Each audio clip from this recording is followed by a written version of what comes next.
بسم اللہ الرحمن الرحیم وإیاک نستعین۔ میں سب سے پہلے تو چیف منسٹر پنجاب اور گورنمنٹ پنجاب کو آج خراج تحسین پیش کرتا ہوں۔ گورنر صاحب، ministers, provincial ministers, federal ministers اور ہماری سینئر بیوروکریسی، میں آج آپ سب کے سامنے اپنی خوشی کا اظہار کرنا چاہتا ہوں، کیونکہ آج جدھر ہم پہنچے ہیں اس کے پیچھے کافی کام ہوا ہے۔ سب سے پہلے تو یہ ممکن ہی نہیں ہو سکتا تھا جب تک ہمارا ایک بڑا امپورٹنٹ قانون تھا فور کلوجر لا، یہ جب تک یہ قانون پاس نہیں ہوتا تھا کئی سالوں سے، تو اس کو 2 سال لگے اس قانون کو پاس کرنے کے لیے، اور اس میں آج خاص طور پہ اپنی عدلیہ کا شکریہ ادا کرتا ہوں کہ وہ اگر یہ ہماری نہ مدد کرتے اور یہ قانون نہ پاس ہوتا تو آج ہم یہ پریزنٹیشن نہ کر سکتے، کیونکہ فور کلوجر لا ایک ایسا قانون ہے کہ اس کی وجہ سے بینک فائنانس کرتا ہے۔ اگر یہ قانون نہ ہو، بینکس پیسے نہیں دیں گے، جس کو مارگیج فائنانسنگ کہتے ہیں، وہ پاکستان میں نہ ہونے کے برابر تھی۔ ہمارا 0.2% ٹوٹل پاکستان کی مارگیج فائنانسنگ تھی، جو کہ مغرب کے اندر، یورپ میں، امریکہ میں 80% سے اوپر ہے۔ تو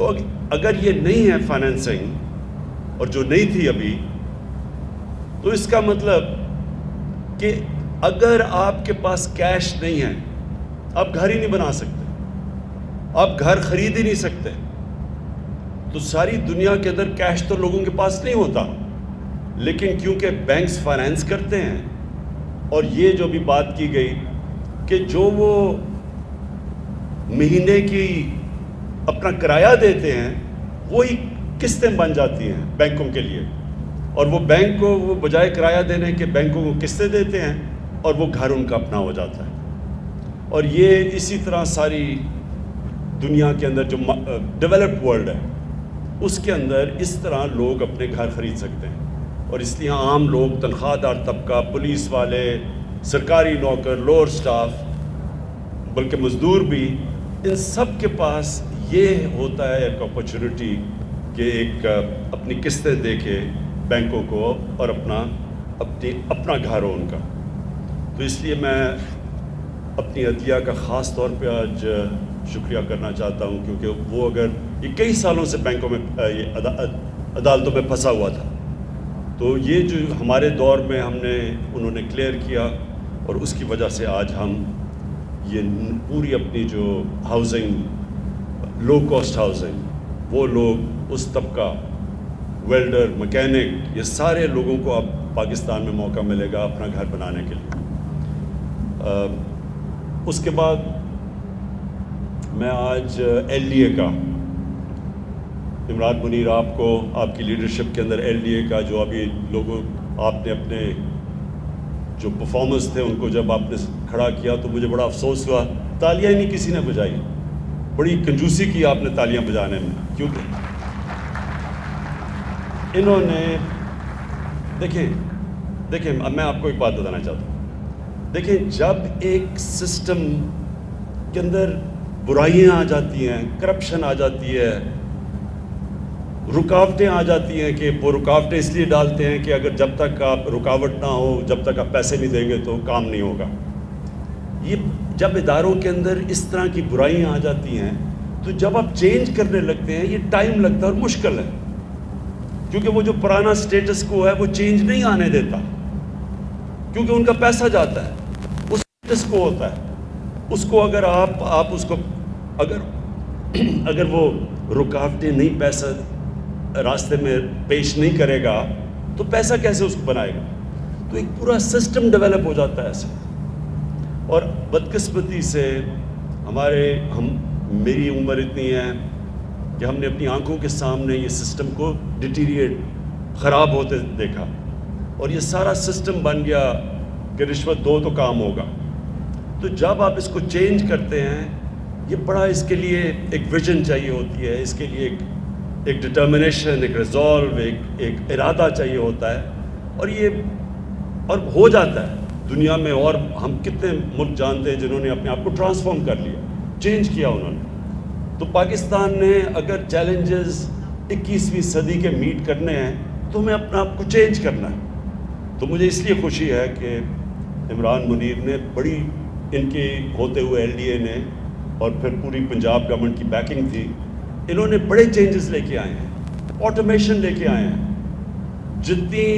اگر ہم نے اپنی ایز آف ڈوئنگ بزنس اور کاسٹ آف ڈوئنگ بزنس نیچے لے کے آنی ہے تو آٹومیشن آنی پڑے گی. آٹومیشن کی بڑی ریزسٹنس ہے سارے سسٹم میں. ہر ادارے میں یہ رکاوٹ کوشش کی جاتی ہے کہ یہ آٹومیشن نہ آئے، کیونکہ جیسی آٹومیشن آتی ہے رشوت آٹومیٹکلی ختم ہو جاتی ہے، کیونکہ مشین تو رشوت نہیں لیتی. تو LDA نے بڑی امپرومنٹس کی اپنے اندر، اور یہ جو نقشے پھنس جاتے تھے، پرمیشنز نہیں ملتی تھی، اور پھر پیسہ، تو انہوں نے، میں خاص طور پہ آج آپ کو خراج تحسین پیش کرتا ہوں LDA کو. پھر نیا پاکستان ہاؤسنگ، جنرل حیدر، آپ کو بھی میں آج اور آپ کی ٹیم کو خراج تحسین پیش کرتا ہوں، کیونکہ انہوں نے کنسٹرکشن سیکٹر کے اندر ساری رکاوٹیں، ساری تو نہیں لیکن بہت رکاوٹیں ہٹا دی. اور اس کے لیے FBR کے ساتھ بیٹھ کے ان کے ساتھ پوری کہ کیسے انسینٹیوائز لو کاسٹ ہاؤسنگ کر سکتے ہیں، کیسے لو کاسٹ ہاؤسنگ میں ٹیکس بریکس دے سکتے ہیں. تو یہ بھی ایک بڑا لمبا پروسیس تھا. پھر بینکوں کے ساتھ بیٹھے، اسٹیٹ بینک کے ساتھ بیٹھے کہ اسٹیٹ بینک کے ساتھ انہوں نے، پھر اسٹیٹ بینک نے لیڈرشپ دی بینکس کو، کیونکہ بینکس کو عادی نہیں ہے بینکس کہ چھوٹے لوگوں کو قرضہ دیں اور ہاؤس فائنینسنگ کے لیے، کیونکہ یہاں تو کانسیپٹ تھا ہی نہیں. تو اس کے لیے بھی جنرل حیدر نے اسٹیٹ بینک کے ساتھ بیٹھ کے، FBR کے ساتھ بیٹھ کے، پھر یہ جو اتھارٹیز کے ساتھ بیٹھ کے ون ونڈو آپریشن کی طرف جانے کے لیے بڑی کوشش کر کے آج تک ہم یہاں پہنچے ہیں. اور اس کا سب سے واضح چیز یہ ہے کہ پچھلے اس 1 مہینے کے اندر پاکستان کی تاریخ کی سب سے زیادہ سیمنٹ کی سیلز ہوئی ہیں. سب سے زیادہ سیمنٹ بکا ہے. تو اس کا مطلب یہ کہ کنسٹرکشن سیکٹر اب آگے بڑھنا شروع ہو گیا ہے. اور کنسٹرکشن سیکٹر ایسا ہے کہ 30 اور انڈسٹریز کنسٹرکشن کے ساتھ جڑی ہوئی ہیں. تو بیسکلی اگر ایک سیکٹر جس سے ساری اکانومی اٹھتی ہے، جس سے روزگار ملتا ہے، اور ہمارے لیے بڑا چیلنج ہے روزگار، ہمارا ینگ پاپولیشن ہے، روزگار ملتا ہے، گروتھ ریٹ بڑھتی ہے، ویلتھ کریشن ہوتی ہے، وہ ہے کنسٹرکشن سیکٹر. اور یہ جو کوششیں سب نے کی، اتھارٹیز نے، LDA نے، CDA نے، ادھر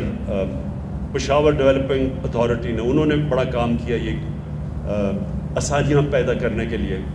اور پھر نیا پاکستان ہاؤسنگ نے ان کے ساتھ، سب کے ساتھ مل کے کوآرڈینیٹ کیا. پھر بینکنگ سیکٹر. اور آج میں اسپیشل خراج تحسین پیش کرنا چاہتا ہوں پنجاب بینک کے پریزیڈنٹ ظفر صاحب کو، کیونکہ انہوں نے باقی بینکوں سے بڑے آگے بڑھ کے انہوں نے کام کیا اور پھر فیسیلیٹیٹ کیا. بینکنگ کے اندر بھی لیڈرشپ چاہیے. ہر بینک کا جو ہیڈ ہوتا ہے اس میں ویژن نہیں ہوتی، وہ تو یہ دیکھتا ہے کہ کس طرح میں نے نفع کمانا ہے. لیکن جو آؤٹ اسٹینڈنگ بینکرز ہوتے ہیں ان کو یہ سمجھ آتی ہے کہ جتنا آپ اکانومی کو گرو کروائیں گے تو سب کا ہی فائدہ ہوگا، بینکنگ کا بھی فائدہ ہوگا، کہ جتنی بڑی اکانومی ہوگی اتنا ہی بینکس کے پروفٹس ہوں گے. تو اس کے اندر کئی دفعہ بینک مینیجرز آسان راستہ لے لیتے ہیں، ڈپازٹس، گورنمنٹ کے ڈپازٹس رکھوا کے. تو کئی جو اب آؤٹ اسٹینڈنگ نظر آ رہے ہیں مجھے بینکس، جو کہ اب اکانومی کو اٹھانے کی کوشش کر رہے ہیں، اس میں سے بینک آف پنجاب سب سے آگے. اور میں پھر سے آپ کو خراج تحسین پیش کرتا ہوں. میں آخر میں جو بات کہنا چاہتا ہوں وہ یہ ہے کہ دیکھیں، ایک جب لوگ کہتے ہیں جی نیا پاکستان کدھر ہے، جی نیا پاکستان، مدینہ کی ریاست کیا کدھر ہے جی مدینہ کی ریاست، تو میں آپ سب کو بتانا چاہتا ہوں دیکھیں یہ نیا پاکستان اور جو ہم نیا پاکستان ماڈل کرتے ہیں کہ نبی صلی اللہ علیہ وسلم نے جو ایک ایسا دنیا میں مدینہ میں ماڈل بنایا تھا جس کے اوپر دنیا کا سب سے عظیم سویلائزیشن بنا تھا، وہ کوئی اصولوں کے اوپر بیس تھا، 2 اصولوں پہ تھا۔ ایک رول آف لا، یہ یاد رکھیں قانون کی بالادستی۔ کبھی دنیا میں کوئی سویلائزیشن اوپر نہیں آیا جس کے اندر قانون کی بالادستی نہیں ہوئی۔ جب ہمارے نبی صلی اللہ علیہ وسلم نے کہا تھا کہ تمہارے سے پہلے بڑی قومیں تباہ ہوئیں جدھر طاقتور کے لیے ایک قانون اور کمزور کے لیے دوسرا قانون، یعنی کہ قانون کی بالادستی نہیں تھی۔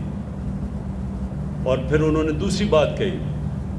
کہ میری بیٹی فاطمہ بھی اگر قانون توڑتی ہے اس کو بھی سزا ملے، کوئی قانون سے اوپر نہیں ہے۔ اور وہ بیسس تھا ایک چیز کہ جس کے اوپر ایک دنیا کا عظیم سویلائزیشن کھڑا ہوا۔ یاد رکھیں شروع میں آتے ساتھ ہی وہاں دودھ کی نہریں نہیں بہہ رہی تھی مدینہ میں، مشکل وقت تھا، بھوک تھی، غربت تھی مسلمانوں میں، خطرہ تھا، لیکن جو بنیاد رکھی گئی قانون کی بالادستی کے اوپر، انصاف پہ، رول آف لا پہ، وہ بیسس بنا ایک سویلائزیشن کا اوپر آنے کا۔ اور جو بھی سویلائزیشن اوپر آیا ہے وہ باقی لوگوں سے زیادہ اس سویلائزیشن میں قانون کی بالادستی ہوتی ہے۔ جو سب سے خوشحال ملک ہیں اسکینڈینیویا، ادھر آپ چلے جائیں کہ یورپین ملک، جرمنی، انگلینڈ چلے جائیں، سب سے زیادہ چیز یہ ہے کہ کوئی قانون سے اوپر نہیں ہے، وہاں کوئی پریولیج کلاس نہیں ہے، کوئی یہ نہیں کہہ سکتا کہ جی باقیوں کے لیے قانون ہے، میں تو قانون سے اوپر ہوں، مجھے تو ملک کا قانون ہاتھ نہیں لگا سکتا۔ تو ایک یہ ہے، اور اس کے لیے آج پاکستان میں آپ دیکھ رہے ہیں کہ پوری مکمل جنگ چل رہی ہے، بڑے بڑے مافیاز ہیں، پہلی دفعہ ان کو قانون کے نیچے لانے کی کوشش ہے، بڑے بڑے پولیٹیکل مافیاز ہیں، ان کو وہ ریزسٹ کر رہے ہیں قانون کو۔ اور یہ ہے اصل میں ڈیفائننگ مومنٹ پاکستان کا، کہ انشاءاللہ جیسے جیسے ہم قانون کی بالادستی قائم کریں گے ایک معاشرہ آزاد ہو جائے گا۔ معاشرہ آزاد ہی تب ہوتا ہے، میریٹوکریسی آتی تب ہے جب قانون۔ اور دوسری چیز، انہوں نے ایک انسانیت کا نظام لے کے آئے تھے، فلاحی ریاست، غریب تھے، مسلمانوں کے پاس پیسہ نہیں تھا مدینہ میں، لیکن انہوں نے ایک انسانیت کا نظام لے کے آئے تھے۔ ایک ریاست نے ذمہ داری لی تھی اپنے کمزور طبقے کی، ریاست نے بنیادی ضروریات اپنے کمزور طبقے کی پوری کی تھی، پیسہ بھی نہیں تھا۔ تو ہم بھی وہ کوشش کر رہے ہیں۔ سب سے پہلے بہت بڑا ایک نعمت اس قوم کے لیے، غریب آدمیوں کے لیے، health card, health insurance, universal coverage, جو اب اس وقت پختونخوا میں سارے شہری کور ہو چکے ہیں،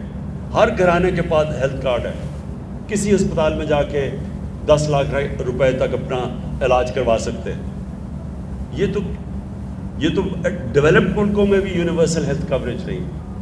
دوسرا، پنجاب نے جو چیلنج لیا ہے، پنجاب سب سے بڑا 60% پاکستان ہے، سال کے اینڈ تک پنجاب نے چیلنج لیا ہے کہ سارے پنجاب کے شہریوں کو ہیلتھ کارڈ ملے گا، ہیلتھ کوریج ملے گی۔ یہ میں پھر سے ریپیٹ کرتا ہوں، یہ ڈیولپڈ ملکوں کے اندر بھی اس طرح کی یونیورسل ہیلتھ کوریج نہیں ہے۔ پھر ہم نے پناہ گاہ، یہ انشاءاللہ اس کا نیٹ ورک پھیلے گا سارے پاکستان میں، کہ ایک مزدور جو سارا دن محنت کرتا ہے اپنے گھر والوں کے لیے پیسہ بھیجنے کے لیے، اس کے لیے نعمت بن گئی ہے کہ اس کو کھانا بھی مل جاتا ہے، اس کو کرایہ بھی نہیں دینا پڑتا، اور جو پیسہ بچتا ہے وہ گھر بھیج دیتا ہے۔ میں ادھر یہاں آپ کو کہوں کہ پختونخوا کی ابھی یونائٹڈ UNDP کی رپورٹ آئی ہے، یہ میں سب کو کہوں گا کہ پڑھیں، کیونکہ انہوں نے بڑی ریسرچ کر کے پاکستان میں ابھی رپورٹ پبلش کی ہے۔ اس رپورٹ میں پچھلے 6 سال میں جس صوبے میں سب سے زیادہ غربت کم ہوئی ہے اور جس میں سب سے زیادہ ہیومن ڈیولپمنٹ ہوئی ہے، یعنی انسانوں کے اوپر انویسٹمنٹ ہوئی ہے، وہ خیبر پختونخوا ہے، جس کی وجہ سے ووٹ پڑی ہے PTI کو۔ کیونکہ اب تو رپورٹ آ گئی ہے کہ 2013 کے بعد جو گورنمنٹ کی پالیسیز تھی اس کی وجہ سے